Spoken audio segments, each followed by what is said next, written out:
Hey, I'm Alex Rackle from Board Game Co. and today I'm reviewing Kingsburg 3rd edition from Joshi. Kingsburg is a 2 to 5 player dice placement game. It was one of my first games in the hobby, and it's had 3 editions now. There was the original 1st edition game, which had a original base game and then an expansion that you can then all mix together. The 2nd edition incorporated the base game and expansion together in a new edition, and the 3rd edition is doing the same, incorporating the original base game and most of the elements of the expansion together in a single edition. This is basically a dice placement game that will play out across 5 rounds. The general idea of the game is you have these advisors over here. Players are going to be rolling their dice and then assigning their advisors, adding the dice however they want. You can place a 3 over here, you can place an 8 over here, or alternatively you can possibly place your 7 over here and then your 4 over here. Or alternatively, you can go ahead and combine them all to go ahead and get that 10, which honestly is not a bad first round play. The general idea is you have these dice, you're going to be rolling them and assigning them to the 18 possible different advisors, with totals adding up 1, 2, 3, 4, 5, 6, 7, all the way up to 18. But there's a catch. You cannot go where another person has already placed their dice. So that means when I actually rolled that 3, 4, and 4, I should actually have been looking at the other players who rolled these totals over here and then trying to get a feel for, great, if I'm going first in turn order, although you actually go based on your dice rolls, who has the lowest dice roll. So let's go ahead and look right now. We have 9, we have 10, and we have 12 over here. So green would go first in this current turn order, and green's going to take a look and say that, right now, they can guarantee the 1, no one else can go to the 1, at least not without any modifiers. There are ways to modify things, but you kind of have to unlock some of those.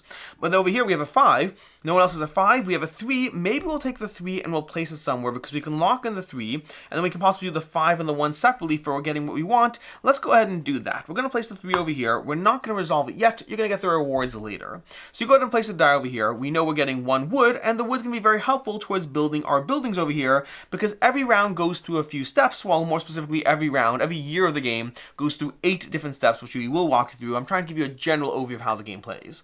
So right now, we place the 3 over here, it's up to blue over here, blue's now going, and blue's going to take a look, and they see there's a 4 that could be out of place. So if we place our 4 right now, we can lock in that, and still have our 7 basically guaranteed, again, assuming no modifiers. It's up to red to go ahead and go, and red's going to actually go ahead and lock in that 10. I said it was a good move. Red's going to take it. We're back to green. Green's going to go ahead and take the 5 over there, getting that extra shield, which will help them during the phase. Back to blue. Blue could take the 7, which would be a good of your choice, plus a 2 good modifier, and they might have to because we already took our own 4, so we're going to take our 7 over there. Red goes to the 2, green goes to the 1, and then we go to the resolving phase. These various icons over here are going to come in a few forms. We have gold, wood, and stone, which are the 3 basic resources. We have the bag over here, which is a wild beast of your choice. We have this over here, which is a 2 times modifier, not times 2, a 2 plus modifier. You can add this to any of your dice to make it higher, so this 4 could have become a 6 and gone over there. We have the ability to convert goods over here. We have points over here, and over here, and over here. Although specifically here, you're giving up a point to get 3 goods of your choice. Over here, and over here, and over here, you're going to have the ability to gain military might. That's going to be relevant because at the end of each year across the 5 years, there's going to be an invasion from these cards, and we don't know the full strength of what we need, but we know we need some military might. In round 1, we're going to need between 2 to 4 military might to defend against that card.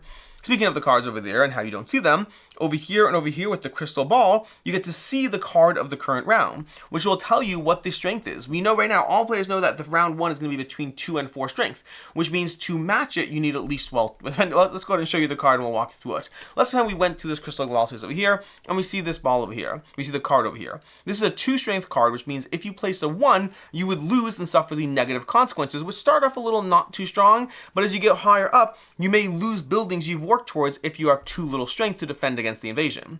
If you get exactly 2, you neither get the punishment nor the reward. And if you get higher than the value of the card, you're going to get the reward as well. So knowing the card helps you as a player plan around what will happen. So these 2 cards will really help you against the unknown, against the fear of the unknown.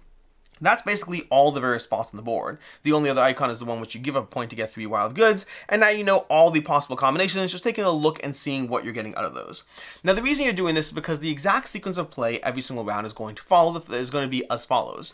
You're going to have 1, 3, and 5, which we'll come back to later. They basically either reward players or help, they reward players for being in first place or help players for being in last place. That's what these give you. Round 7 over here is preparation for the assault. Right now you can trade in any 2 goods to gain military might. right? Because in round 8, that's when we're going to reveal this card. In rounds 2, 4, and 6, you're going to go through that dice placement phase we just showed you, where all players roll dice and assign dice to be able to get various goods, and then once per round 2, 4, and 6, you can build a building, marking your forward progress in these buildings. So for example, this guard tower was cost me a gold and a stone, will give me a point, and will also give me +1 battle strength against these cards over here, so I automatically have a +1, plus the various military forces we've been gathering along the way. So the general idea of this game is going to be rolling dice, assigning those dice to various advisors, trying to be mindful of how to build up both your engine, your protection, and your points, because different buildings on this chart will specialize in different areas. You'll have buildings that are very high in points, you'll have buildings that give you a lot of protection in different areas. This can be a good battle strength column, but there are other columns that will give you different ways of battle strength. Then there's also going to be buildings that either mitigate dice rolls or just give you extra resources. There are a lot of buildings to choose from, and if this seems a bit overwhelming, this is technically an expansion module. The base game only has 5 rows of buildings, so you have a little bit less to be completely overwhelmed by. But I do highly recommend checking out this once you get a bit more into it. It'll give you more variability to the experience. You're going to do that across 5 rounds of play, basically adding up the various points you get from buildings, the points you get from the, doing the game gathering things, the points you get for having the most buildings every round. There's a lot of things you can be doing to get points, but the general engine is a dice placement combined with the tableau building of your own engine of buildings and trying to outlast the various attackers while ensuring that you are a little bit ahead of all the other players as the game goes on. That is basically Kingsburg, the 3rd edition of the game. Now, the expansion I mentioned already, this new version of Kingsburg incorporates expansion elements. That's going to include this advanced side of the building over here where you have both sides. It includes the fact that in the game, whenever you get assaulted whenever you get the attack phase, normally you would roll a die and add that strength to your defense, which is a little bit all over the place because these numbers are crazy all over the place. So instead, you have the ability to commit specific numbers, so you have more prediction in the game by using these tokens. So you have more ability to actually know, well, this round I'm going to commit 3, this round I'm going to commit 4. It allows you to tighten up your numbers a bit and take some of the unpredictability out of the game, and gives you points for whichever number you didn't spend at the end of the game. And then lastly, we have these advisors over here, your own cards. You have these basic ability cards. You can gather an ability card and use that. So the general, for example, simply gives you +1 battle strength. Or alternatively, if we have something else, we have the trickster. When you lose one of your 2 thingies, increase the dice total by 1 or 3 instead of 2, giving you more flexibility with these little results over here. So all these will give you a little player power that you want to use in the game, mixing up the general game experience. And with that, let's go ahead and dive into our review, starting off with ease of play. Kingsburg is fairly straightforward. There's not a ton of complicated things going on. The main thing to understand the difference as far as when you're going through the rules is that the main arc you have of rolling dice and assigning them, that actually happens 3 times per year. And so the game is going to walk you through that in the rulebook, but that's not necessarily the most intuitive right away. But effectively, you're going to be doing this stuff 15 times in the game, 3 times every single year across the 1, 2, 3, 4, 5 years of the game. But other than that, it's basically fairly straightforward dice placement and then spending resources to gather buildings. You'll have to check the rulebook a few times for the exact sequences of the things that give you extra points or lose you points or give you catch-up mechanics. But for the most part, I think this game is fairly straightforward, plays in around 60 to 90 minutes, and is table space is basically going to be one of these for each player, plus everything you see here. As far as what I like, don't like, and conceal this not liking, starting off with what I like, which is dice allocation in general is a mechanic that I like. The ability to go ahead and roll a bunch of dice and then try to figure out where it's going to serve you best is a mechanic that I enjoy whenever I see it in games. Combined with the ability to get more dice, to modify dice, to roll extra dice. Again, you'll have things from your own tableau, you'll have catch-up mechanics, you'll have all these things that mix up the general dice allocation, but then also looking at other players. That's going to be a big part of the game, where you look at other players' dice and you start trying to think through, well, I want this, this, and this, but other players can get in my way here, and I can block other players by going here. As mean as it might be, and it can be mean, there's times you look at a player and you see his 6 remaining, and you have a 4 and a 2, and you know if you place the 4 and the 2, he's not placing his die at all that round. That is both a very satisfying moment and very vicious moment, so it's both a good thing and a bad thing depending how you look at it. But the strategy involved of locking players out of spots and trying to preserve your own spots in this dice placement puzzle is going to be part of the thing that pulls you into the game. That and your tableau is going to be a big part of it. This tableau gives you a whole bunch of buildings. We have, 4 times 7 over here, 4 times 7, 28 different buildings to try to add to the ways you're going to get points, whether they give you currency, whether they give you flexibility, dice modulation. One of these abilities over here is if you rolled a 7 or less on all your dice, you get to re-roll everything. The amount of times you roll a 7 or less, you will appreciate that building if you have it. It really locks you out from having those really, really bad turns. But then everything in the game will help you in some way, shape, or form, and you're trying to figure out how to build out your tableau. You are going left to right, so it's not literally picking from 28 buildings, it's picking from 7 at at any given time, but working your way towards those things you want. The tableau building of the building variety is going to be a big thing, and I love these little mix-up of having these thrown into the game, so you have something unique every single time you play it.